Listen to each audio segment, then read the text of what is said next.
Cross-section maps prove Earth is flat. Cross-section maps of Canada, coast to coast from west to east, looking north as though you're in the U.S.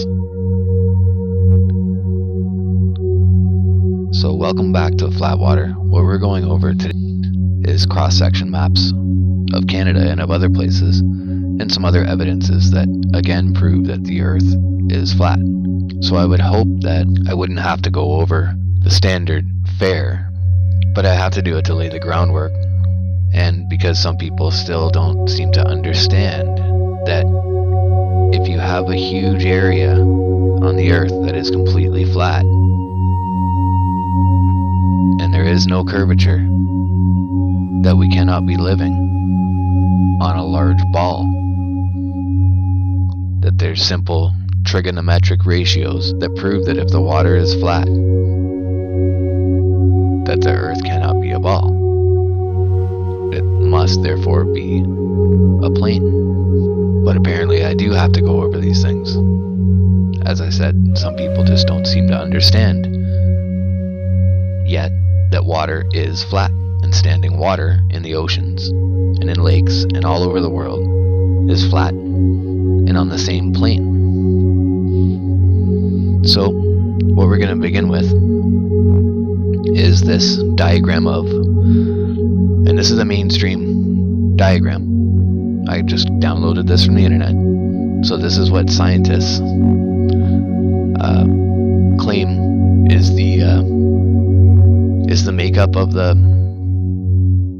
ocean. So we have 2007 Thomson Higher Education, and so as you can see, the water is flat. They made no mistake there. These are one of the things that they just hope to railroad over you, where you just don't notice it. So anyways, the water is flat. You see that the ocean is a large basin, and in the center is the oceanic ridge. So this is what we're going to be looking at, is from going from continent to continent across the ocean, and then across the continent itself, to look at the actual shape of the Earth and the contour of the shape of the Earth. So we're starting here in Canada, and here it is. There's BC, British Columbia, the Rockies, and you can see the water would be here and be flat. We're at the ridge, continental crust here, the continental margin. And we see that it's flat there in the water. Then we have the mountain ranges,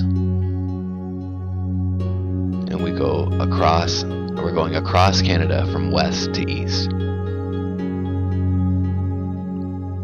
Again, we're still in British Columbia. And then you see the Great Plains, the Alberta Plateau in northeastern BC. Flat-lying sedimentary rocks.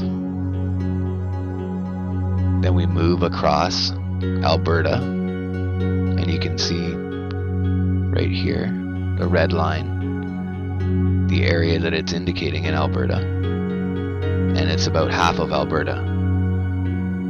And then the next one, this one is the next half of Alberta. You can see the red line. And then we have the prairies, which we know is flat.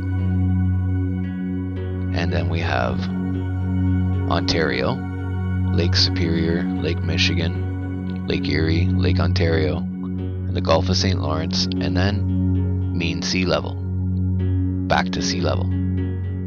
So we just went coast to coast across Canada, and you just saw that aside from the mountains, it's dead flat. We're going to go over it one more time here. You see it again.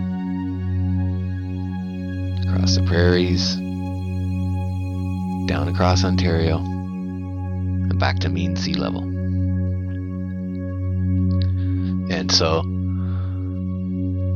then when we look at the makeup of the basins in North America, we see that the water basins, the drainage basins, are essentially flat areas. They're very close to being flat because it's all one large watershed area.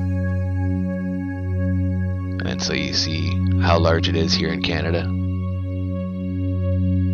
We have the St. Lawrence and the Hudson's Bay. Both are massive drainage areas. And then the last one is called the Mackenzie Drainage Basin.